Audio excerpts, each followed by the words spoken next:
हे दोस्तों, मान लो एक आदमी है जो बिल्डिंग के 5वें माले पर रहता है। उसको हर दिन बहुत बार घर से बाहर आना जाना पड़ता है। अब नीचे ऊपर आने जाने के लिए उसके पास हमेशा दो ऑप्शंस होते हैं। पहला लिफ्ट का ऑप्शन या फिर दूसरा सीढ़ियों का यूज करके। वो हमेशा पहला ऑप्शन लेता है। ऑब्वियसली आप भी उसकी जगह होते तो यही करते, राइट? एक्चुअल में ऑलमोस्ट हम सब लिफ्ट का ही यूज करते हैं। क्यों? क्योंकि हमारी मेंटालिटी और सोच कुछ ऐसी बनी है दैट हमें पता तो है कि हाँ, अगर मैं सीढ़ियों का यूज करूंगा तो वो मेरी हेल्थ को थोड़ा सा तो फायदा देगा ही। बट बस ये थोड़े से फायदे के लिए मैं क्यों मेहनत करूं? ऐसा तो होगा नहीं कि मैं बस इतनी सी चीज करके बहुत फिट हो जाऊंगा या एथलीट बन जाऊंगा। रियलिटी में तो मुझे मेरी हेल्थ को अच्छी करने के लिए पहले जिम ज्वाइन करना पड़ेगा, अच्छी डाइट करनी पड़ेगी, एक्सेट्रा एक्सेट्रा, तब जाके हेल्थ का कुछ अच्छा होगा। पर बस ये सीढ़ी चढ़ने से थोड़ी ना कुछ ज्यादा फर्क पड़ेगा। सो लिफ्ट ही बेटर है। हाँ, हमारा ये सोचना सही भी है कि बस ये सिंपल सी चीज करने से हमें ज्यादा फर्क नहीं दिखेगा। ऐसा बिल्कुल नहीं होगा कि हम लिफ्ट के बजाय अब से सीढ़ियों का यूज करने लगेंगे तो हमारे 6 पैक्स आना स्टार्ट हो जाएंगे या हम एकदम फिट हो जाएंगे। लेकिन इंटरेस्टिंग बात यह है कि अगर हम सच में ऐसी सिचुएशन में रोज उस आदमी की तरह लिफ्ट का यूज करने के बजाय सीढ़ी का यूज करना स्टार्ट कर देंगे तो ये सिंपल सी चीज से हर दिन हमारे अंदर थोड़े थोड़े चेंजेस आते रहेंगे। ये चेंजेस इतने छोटे रहेंगे कि हमें दिखेंगे भी नहीं, पर यही हल्के हल्के चेंजेस टाइम के साथ मिलते रहेंगे और एक कंपाउंड इफेक्ट क्रिएट कर देंगे, जिसका रिजल्ट ये होगा कि कुछ साल बाद तक हमारे पैर के मसल्स और स्टैमिना रोज रोज सीढ़ी चढ़ने उतरने की वजह से इतना बढ़ गया होगा कि फिर हमें पहाड़ भी चढ़ लेने में प्रॉब्लम नहीं होगी। हम एक्चुअल में एक नॉर्मल इंसान से काफी ज्यादा फिट हो गए होंगे, एटलीस्ट उससे तो बहुत ही ज्यादा फिट जो लिफ्ट का यूज करता होगा और ये सोचता होगा कि बस सीढ़ी चढ़ने से कोई ज्यादा फर्क नहीं पड़ता। इसी तरह हमें लगता है सक्सेसफुल लोग सक्सेसफुल होते हैं क्योंकि वो अपनी लाइफ में हमेशा बहुत बड़ी चीजें करते हैं जो हम नहीं कर सकते। बड़े रिस्क्स लेते हैं, बड़े बड़े डिसीजंस और एक्शंस लेते हैं, तब जाके वो सक्सेसफुल होते हैं। अब ये सच भी है कि वो लोग बड़ी चीजें करते हैं, बड़े डिसीजंस, एक्शंस और रिस्क भी लेते हैं, पर ये सारी चीजें ही उनकी सक्सेस के लिए रिस्पॉन्सिबल नहीं होती। बल्कि सबसे मेन चीज जो उन्हें सक्सेसफुल बनाती है वो तो एक्चुअल में उनके वो छोटे छोटे डिसीजंस और एक्शंस होते हैं जो वो रोज हर दिन हर घंटे लेते रहते हैं। एग्जाम्पल, सुबह लेट तक सोने के बजाय जल्दी उठ के अपने ड्रीम्स पे काम करना, फालतू चीजों पे टाइम पास करने के बजाय बुक्स पढ़ना, दूसरों के बारे में गॉसिप करने के बजाय मेंटर्स से न्यू चीजें सीखना और न्यू आइडियाज की बातें करना, ना कि लोगों की, एक्सेट्रा। और ऐसे ही छोटे छोटे डिसीजंस और रेगुलर एक्शंस लेते रहने को ही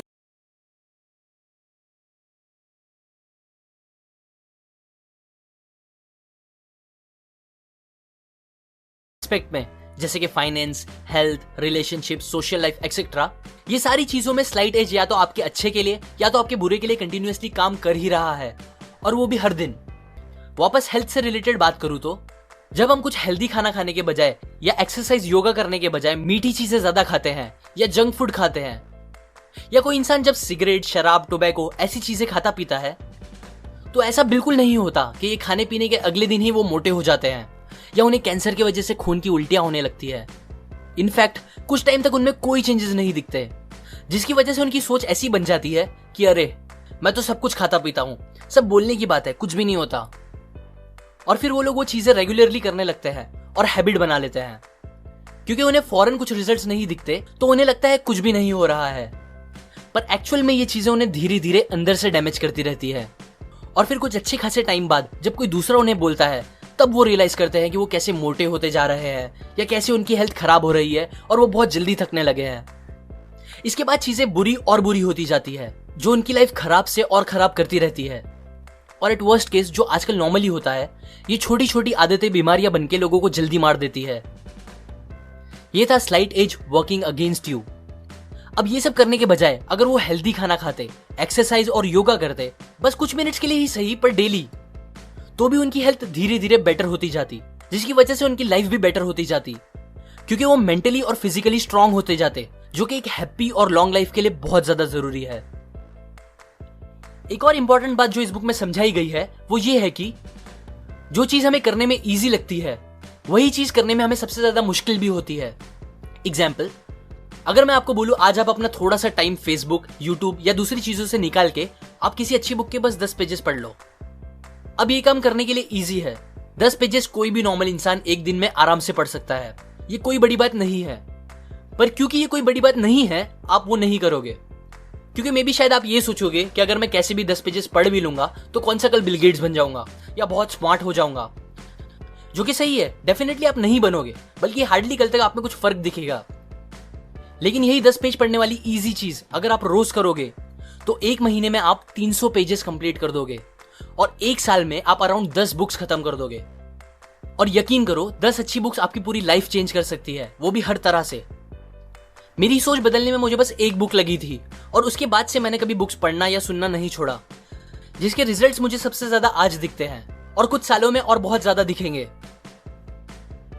95% लोग छोटी चीजों पे कभी ध्यान नहीं देंगे, जिसका रिजल्ट ये होगा कि कुछ साल बाद उनकी कंडीशन लाइफ में हर तरीके से खराब होने लगेगी। लेकिन जो 5% लोग लाइफ के हर एस्पेक्ट के छोटे छोटे डिसीजंस और एक्शंस पर ध्यान देके उसे बेटर करते रहेंगे, वो लोग ही 5-10 साल में हर चीज में सक्सेसफुल बनेंगे। सो अब आप डिसाइड करो आपको कौन से परसेंटेज में आना है। ये प्रिंसिपल्स मैंने आपको the slight edge by Jeff Olson से बताई है।